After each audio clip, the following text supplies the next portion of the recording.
Hello and welcome to Press TV's debate. I'm Marcia Hashimi. Thanks so much for being with us. Well, the clash is on between Madrid and Barcelona. The Catalan parliament is voting on whether to hold a referendum for independence from Spain. The yes vote is expected to win because the opposition has a majority in the Catalan parliament. If it passes, the Catalan region will be holding an independence vote on October the 1st. Now, Madrid says these actions by Barcelona are unconstitutional and illegal. What does the future entail for Catalonia? Stay with us as we take a look at that on this debate. We're going to cross over right now to Barcelona, joined by Press TV's Jose Kedri. Jose, good to have you with us. Well, tell us, where are we in all of this? Has the vote been taken, or fill us in, please? Not yet, Marzia. I'm still at the parliament, and the vote is imminent. Anytime, any minute from now. As I speak, the representatives of Catalonia seek a spot. Catalonia, yes, can. It's a party that's called the Commons. It is a skeptical party vis-a-vis the referendum. They want guarantees. They told the pro-independence camp, we can join you. We can support you if you give us guarantees, international guarantees. And right now, Luis Rabel, the representative, is speaking. He is saying why he is going to abstain in this vote. But his abstention and that of his party would not prevent the approval from going on.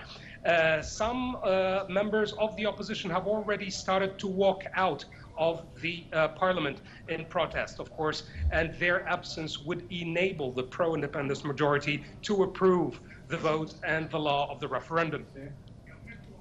Okay, all right, Jose. So any minute now, the result is going to take place, and then it's supposed to be set up for October the 1st, if it's okay. Am I correct? Exactly. And as of tomorrow, the regional government will be officially endorsing this law, which would also trigger a reaction from Madrid. Madrid has been monitoring the situation since the 14th of July. Even their summer recess has been very short. Mariano Rajoy has mobilized all legal corps in order to address this, what he calls el desafío catalán, the challenge from Catalonia. So what we would expect, or what everyone would expect. Thank you so much for being with us and bringing us up to date on the latest in that situation there in Catalonia. Yes, Press TV's Jose Kedri. I'd like to welcome my guest out of London, investigative journalist Tony Gosling. Thanks so much for being with us. Tell us about, in your perspective, that this vote is going to be set for the 1st. And it's believed that almost 80% of Catalans actually want to hold this independence vote. Why do you think that that's the case? Well, let's just get this in perspective. It's around about 7.5 million people live in Catalonia against 500 million in the European Union as a whole. But there is something, I think, quite surreal about this whole business of the modern EU and the countries within it. Because we're being told constantly, in fact, if you look at most of the so-called respected press, they're saying that Spain is going through some kind of economic miracle. At the same time, anyone that's actually there on the ground or speaks to young people in Spain knows it's a total disaster. I mean, you could call it surreal. You could just call it fake news by the mainstream press. Youth unemployment is still around about 50% in Spain, which is a horrendous situation for young people. Any country that treats its young people in this way, saying there's only a 50-50 chance of you ever actually getting a living as a young person and starting on life with a job, with some money to start a family, there's obviously something very wrong. I think what's really been happening over the last few years with the EU is we've seen a centralisation of power.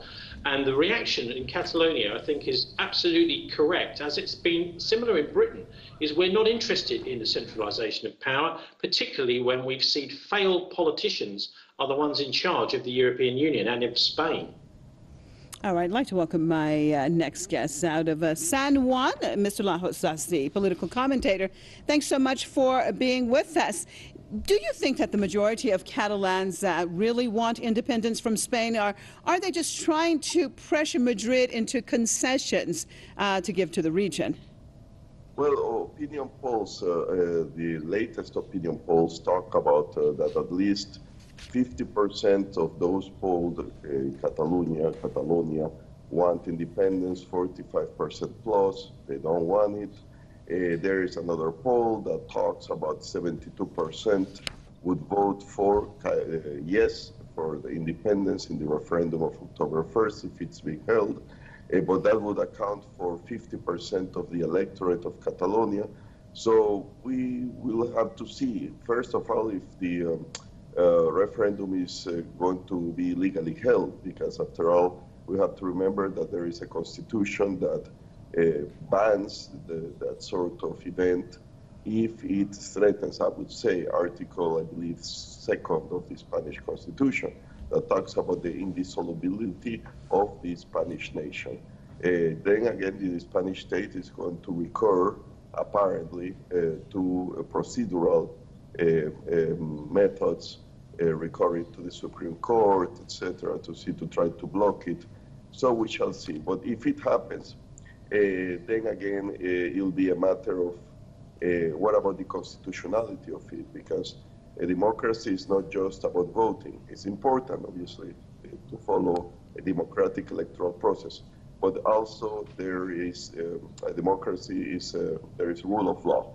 There is the, okay, we'll get to that. I definitely want to get back to what you said. Let me get Tony back in on this discussion. Madrid says it will not allow Catalonia to take a vote on separating from Spain. Can Madrid actually stop this vote, in your perspective?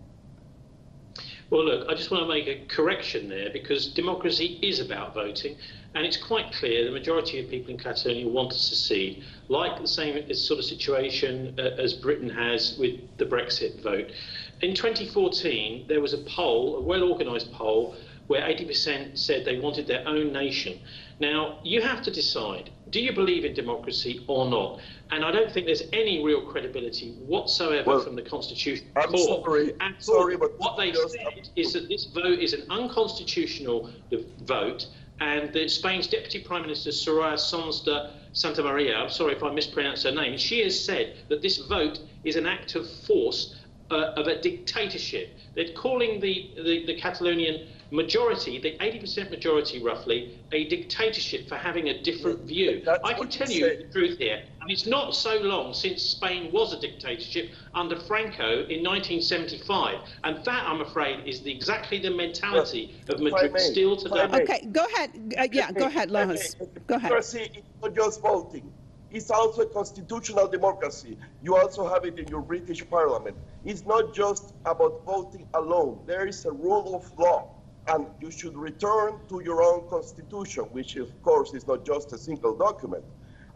It's about the rule of law, respect of law, respect of the courts. It's not just about naked voting. You had that under Oliver Cromwell.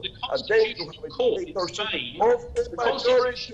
And I remind you that 80% of what you said, 80% is your number. It's not the total number of Catalonians. That's what you are saying. And I remind the public that the British Empire, from which the current United Kingdom comes, was a genocidal country with their parliamentary democracy, responsible for the murder of millions of Indians, especially Bengalis. So that's a dictatorship with the name of democracy under your hollow Winston Churchill, a mass murderer of Dresden, as well as the Bengalis in the genocide of 1942. So don't think about... I think we're actually in the middle of World War II right now, at least I hope we're not. Okay, go ahead, Tony. Go ahead. You can answer. You know, we're not in the middle of World War II now, where, thank God, and we've had a lot of peace in Europe since then. But it doesn't mean to say that peace can be ruled over by a constitutional court who ignores the will of the people. We have to recognise that for many years now, we've seen from Brussels policies kind of come out that people don't agree with. After a while, I think it's a good idea that people right across Europe get a chance to vote. What's happened with Brussels is that they've done everything they possibly can to stop the vote. And when there is a vote, then they try and say, by controlling the judges, as they do in Britain as well. I'm not actually for that at all. I just think that it's very simple. by controlling the media, by controlling judges, by influencing those, they think that they can keep this Brussels show on the road. I'm afraid they can't, because the policies are just not working. Talk to people in Britain about the mass migration and the massive unemployment in Britain. Talk to the Greeks about their economy. They had a vote where they tried to leave the euro because it's been such a disaster for them, and they've been told, I'm afraid it's a kind of corporate dictatorship, the European Union, the sort of thing that the Nazis wanted to impose on Europe in terms of big corporations and cartels running the show with the people having no say at all. Well, Lajos, how probable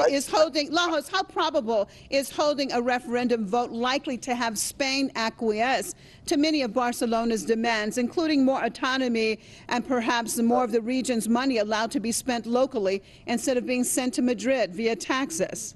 Well, first of all, I just want to clarify, I do agree with the distinguished gentleman about the issues of how European Union can oppress members of the European Union. So I'm not 100% for what the EU is doing to people like the Greeks, for instance.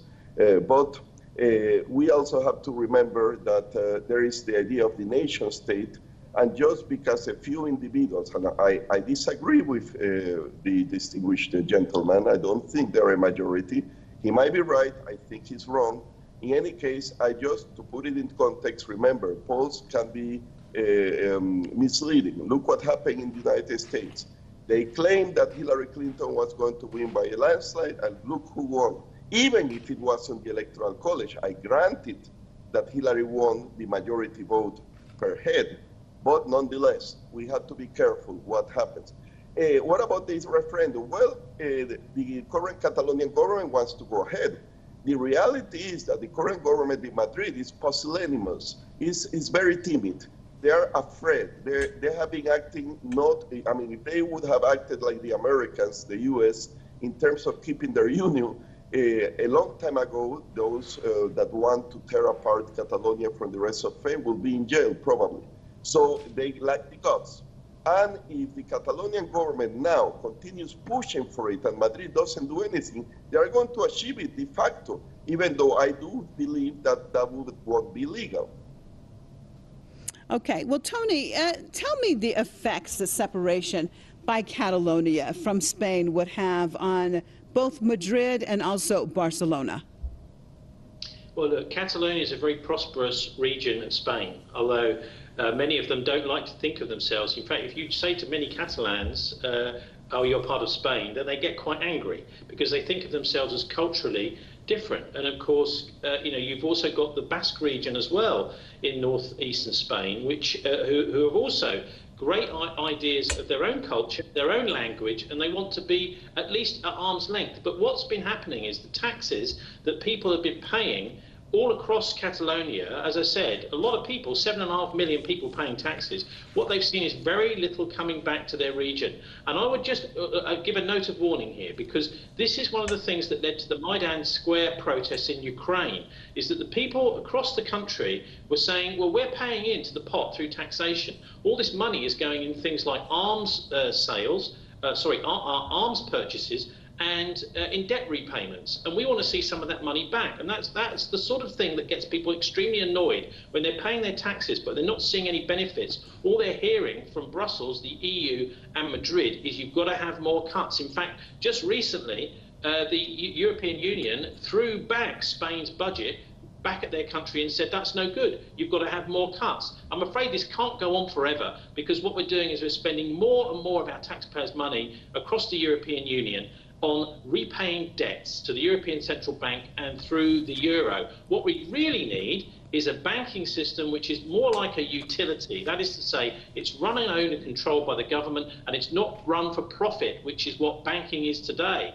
And unless we change that, that's not going to change the situation. People are going to continue to pay their taxes to Madrid, to Brussels, and going to see very little for it, only get cuts and more cuts. That's why I think this vote is happening.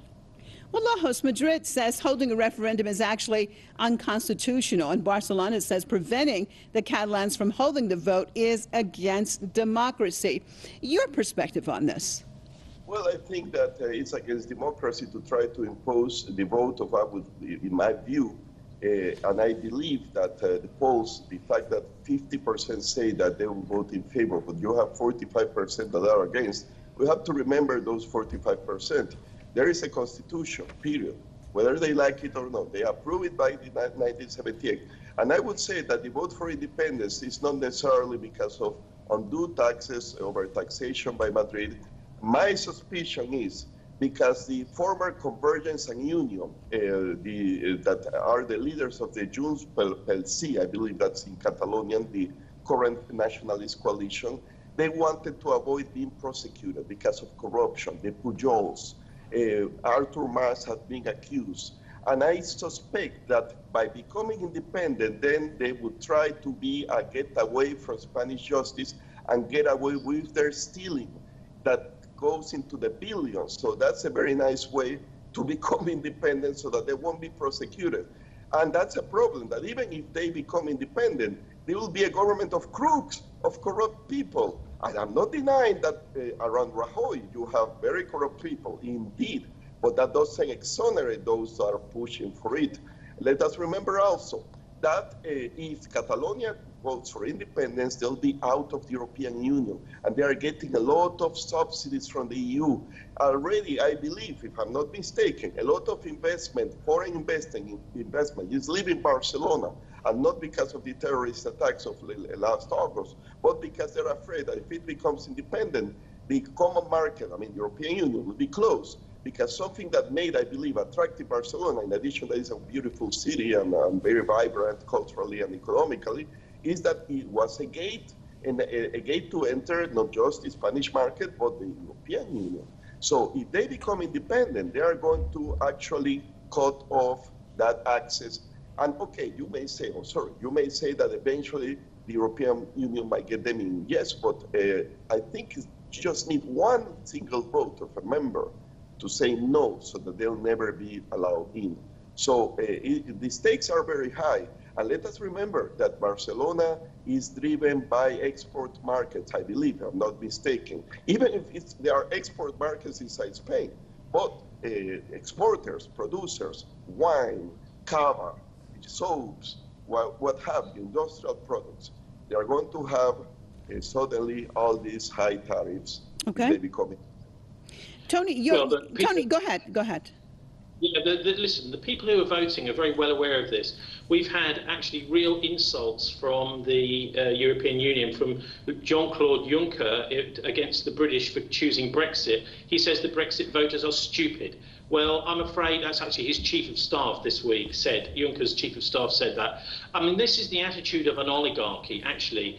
The voters are not stupid. The voters are sacred if you believe in democracy, but I don't think these people do believe in democracy. I actually last year met Jacob Wallenberg and James A. Johnson, two very powerful characters from the Bilderberg conference, spoke to them directly about Brexit.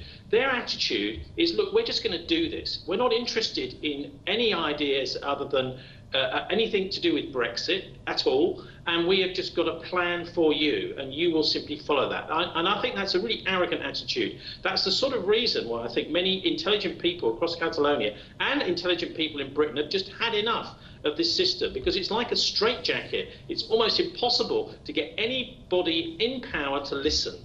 And that's, I think, why we're going to get a vote. I hope the vote this evening. Also, very interesting to see that the opposition walked out, didn't they? Now, that is not a courageous and honourable thing to do if you believe in democracy. I think it's becoming clearer and clearer that many of the people in power in Brussels and across the major capitals in the EU countries don't agree with democracy, don't believe in it at all. All they're really interested in is big corporations getting jobs after they leave office, and money. Money is almost like a religion to them. Well, the distinguished gentleman, I believe, confuses United Kingdom with Catalonia. There's a big difference between the two. United Kingdom is based, not close, is England, a huge historical independent sovereign country that included another one, Scotland, lesser than England, but nonetheless very proud, with a long history. Catalonia was part of the Crown of Aragon, which is different. But we should not confuse Brussels and their tyranny with the government in Spain. Spain is trying to keep its unity. And remember, democracy is not just about voting. is a constitutional democracy that is guided by the rule of law. Super important as voting. You cannot have one without the other. Tony, your take on that last comment. Go ahead. If the constitutional judges believed in the rule of law, because if they do, then they would allow voting. You know, this is just it's a circular argument you're using. You cannot have a rule of law if it's not able to accommodate democracy. And if it doesn't accommodate democracy, then you're living in a dictatorship. There is a constitution, sir. You know that. There are written laws that cannot just be erased just like that. We had you this have vote, to for example, in Scotland. The rest of a similar vote in Scotland in 2014. We had a similar vote in Scotland in 2014. There is a Spanish nation. You are opening the door also for the breaking down of the United Kingdom. And that, for the Scots who are nationalists, that would be fine. But not for those who believe they are free had a chance to vote, didn't they? Union. Okay, Tony, go ahead. 30 seconds. Go ahead. Okay, Scots had a chance to vote, didn't they? We gave them a chance. If you want to leave the European Union, fine, go for it. And they said, no, thank you. And actually, one of the most fascinating things, just a few weeks after that, there was a poll done which showed that the Scots preferred a post-Brexit Britain to independence. So what we're seeing there underlying is the Scots actually don't trust Brussels. They don't trust Westminster either, but they don't trust Brussels more. They'd rather be with Westminster than with Brussels, which is a fascinating Well, we definitely still have a very much a debate on this subject, and hopefully we will cover it another time. I'm so sorry we're out of time like that. I appreciate everyone for being with us. Press TV's Jose Kedri, and out of London, Tony Gosling, journalist, and out of San Juan, Lajos Zazdi, political commentator. So sorry we ran out of time. Appreciate you being with us. See you next time.